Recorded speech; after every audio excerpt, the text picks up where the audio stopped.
everyone, and welcome back to The Explainer. So today, we're diving into an absolute classic. On the surface, you probably think you already know the story of the lion and the little mouse. But honestly, when we really unpack this source material, it turns out to be this incredibly fascinating look into power dynamics, the hidden strength in being vulnerable, and how, well, the most unexpected friendships are actually born. It's a real game changer of a fable, so let's walk through it together. Okay, let's just jump right in with a pretty wild question. Could the absolute most powerful king in the whole forest ever, and I mean ever, actually need the help of a tiny, trembling little mouse? I mean, it sounds totally illogical, right? But that paradox is exactly what makes this text so captivating. It sets up this massive, immediate tension between the literal top of the food chain and the very bottom, and it completely hooks us before we even know how these two completely different worlds are going to collide. Section 1. The King and the Mouse, a meeting of extremes. So first up, the text introduces us to Veera the lion. Now, Veera lives in this vast, beautiful forest, and he is undeniably the most powerful animal for miles.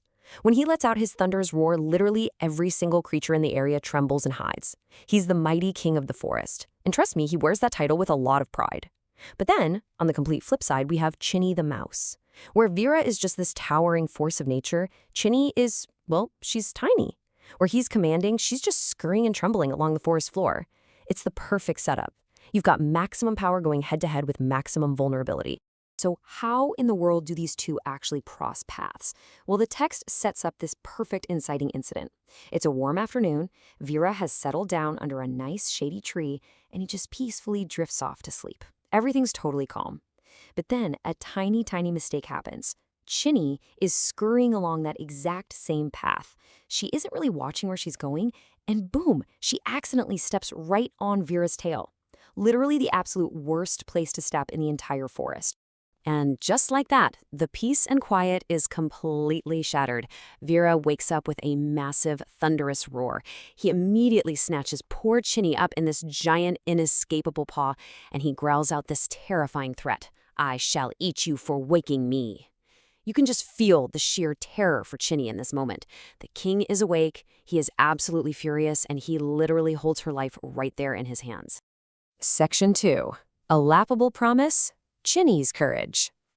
Now, even though tiny little Chinni is basically shaking like a leaf in that giant paw, she doesn't just throw in the towel. No way. She gathers up every single ounce of courage she has, looks right at the great king, and begs him to let her go. She even points out quite logically that she's so incredibly small she wouldn't even make a proper mouthful for a guy his size. But then, she does something so audacious. She makes this unbelievably brave promise. She says, "I promise, I will repay your kindness." I mean, think about that. That is an incredibly gutsy plea for mercy from someone who is inches away from becoming a midday snack.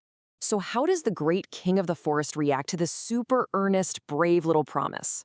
He absolutely loses it. He bursts out laughing.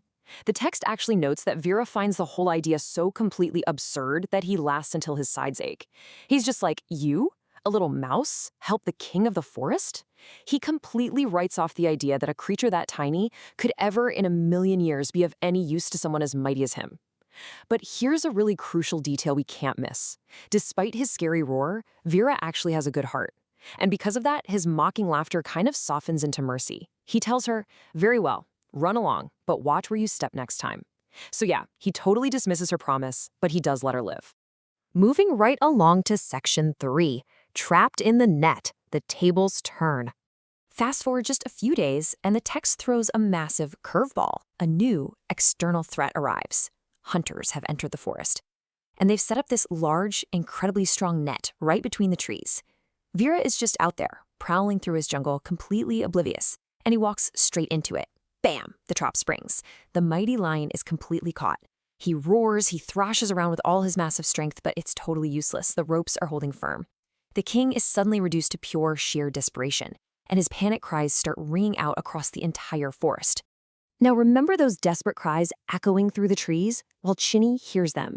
And what the text really highlights here is her immediate instinctive reaction. She doesn't hesitate for a second. She races directly toward the terrifying sound of the roaring lion. When she gets there and sees Veera tangled up in that massive net, she doesn't stop to weigh the risks or think about the danger. She just acts. Okay, let's break down exactly how this rescue happens. Step 1, Chinni gets right to work. She sets her super sharp little teeth against those thick ropes, and she just starts gnawing. And she gnawed, and she gnawed, and she gnawed. It takes immense, incredible persistence. But then, step 2, the breakthrough. Snap. One rope finally breaks. Then another one gives way. And then another. Until finally, step 3, the entire net just completely falls apart. And Veera simply steps free. Against all odds, the tiny trembling mouse has just saved the mighty king. Section 4. A big heart matters. The moral. So now, Veera, the great and mighty lion, is looking down at this tiny little mouse, but this time, he isn't looking at her as a joke or a snack. The text tells us his eyes are just filled with wonder and gratitude. He speaks to her so gently, saying, "You were right, dear Chinni. I was wrong to laugh at you. From this day on, I will never judge anyone by their size." He finally realizes that having a big heart matters so much more than having a big body. And because of this massive shift in perspective, the text notes that these two became the most unlikely but absolutely most beloved friends in the entire forest. Now, what does this all mean for us? The real core of this explainer comes down to 2 massive takeaways. Let's really break these down. First, never look down on anyone. Veera totally assumed Chinni was useless just because she was small, and, well, that assumption was completely shattered, wasn't it? Strength comes in so many unexpected forms. And second, a kindness done today brings great help tomorrow. Look, if Veera hadn't shown that one brief moment of mercy when he let Chinni go, he literally would have been trapped in that net forever. His one small act of grace was returned tenfold. And honestly, that brilliantly illustrates a reality we all deal with every day. So I want to leave you with this final, somewhat provocative thought to chew on. Who might you be underestimating based on their size or status? Just like Veera, we all have our blind spots, right? We all make snap assumptions about what power and capability are supposed to look like. But as we've seen today, the absolute most tremendous help can sometimes come from the most unassuming places. So keep your eyes open, keep your heart big, and definitely never dismiss the tiny mice in your own forest. Thanks so much for hanging out with me to unpack this one, and I'll catch you in the next explainer. Like, share, and subscribe for more videos.